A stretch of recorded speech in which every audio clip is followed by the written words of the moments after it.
പിണറായി വിജയന് പാദസേവ ചെയ്യുന്ന സുകുമാരൻ നായർ രാജിവെക്കണമെന്ന ബാനറുകളും പ്രതിഷേധങ്ങളും ഒക്കെ ഉയരുന്ന സാഹചര്യത്തിൽ ഈ വിഷയത്തിൽ പ്രതികരണവുമായി എത്തിയിരിക്കുകയാണ് വി.ഡി. സതീശൻ.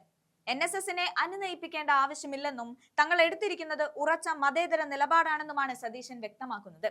എടുത്തിരിക്കുന്നത് രാഷ്ട്രീയത്തിൽ അടിയുറച്ച തീരുമാനമാണ്.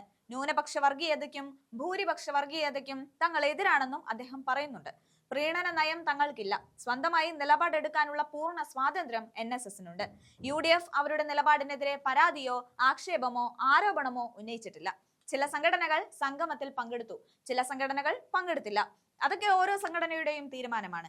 NSS എന്ത് തീരുമാനമെടുക്കണമെന്ന് ഞങ്ങളല്ലല്ലോ പറയേണ്ടതെന്നാണ് സതീശന്റെ മറുപടി. ഇതിനു മുൻപ് നവോത്ഥാന സമിതിയുടെ അധ്യക്ഷ പദവിയിലായിരുന്ന SNDP ജനറൽ സെക്രട്ടറി അന്ന് ശബരിമലയിൽ സ്ത്രീകളെ കയറ്റണമെന്ന വാദം നിരത്തിയെങ്കിലും ഇന്ന് അതൊക്കെ മാറിമറിഞ്ഞു. ആകാശം ഇടിഞ്ഞു വീണാലും സുപ്രീം കോടതി വിധിക്കൊപ്പം നിൽക്കുമെന്ന വാഗ്ദാനം ഉന്നയിച്ച പിണറായി വിജയൻ ഇപ്പോൾ എങ്ങോട്ടാണ് മാറിയിരിക്കുന്നതെന്നും സതീശൻ ചോദിക്കുന്നുണ്ട്. UDF അന്നും ഇന്നും അയ്യപ്പ ഭക്തർക്കും വിശ്വാസികൾക്കും ഒപ്പമുള്ള നിലപാടാണ് സ്വീകരിച്ചു പോരുന്നത്. ഇപ്പോൾ എടുത്തത് രാഷ്ട്രീയ തീരുമാനമാണ്. അതിൽ ഒരു മാറ്റവുമില്ല എന്നും അദ്ദേഹം പറയുന്നുണ്ട്. ഒരു വിഷയത്തിൽ ഇഷ്ടമുള്ള തീരുമാനം NSSന് എടുക്കാം. അതിൽ എന്ത് തെറ്റാണുള്ളത്? അത് എങ്ങനെയാണ് UDFന് ബാധിക്കുന്നത്? ഞങ്ങളുടെ രാഷ്ട്രീയ തീരുമാനം തിരുത്താനോ മാറ്റാനോ ഒരു ശക്തിക്കും സാധിക്കില്ലെന്നും സതീശൻ ആഞ്ഞടിക്കുന്നു. കേരളത്തിലെ CPM തീവ്ര വലതുപക്ഷ പാർട്ടിയായി മാറിയിരിക്കുകയാണ്.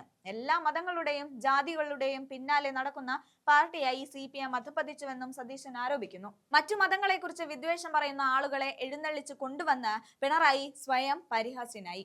അതിനൊപ്പം ഞങ്ങൾ ഇല്ലായിരുന്നു എന്നത് വലിയ ആശ്വാസമാണ്. അതിനൊപ്പം പോയി ഇരുന്നിരുന്നെങ്കിൽ ഞങ്ങളും പരിഹാസ കഥാപാത്രങ്ങളായേനെ എന്നും സതീശൻ കൂട്ടിച്ചേർക്കുന്നു.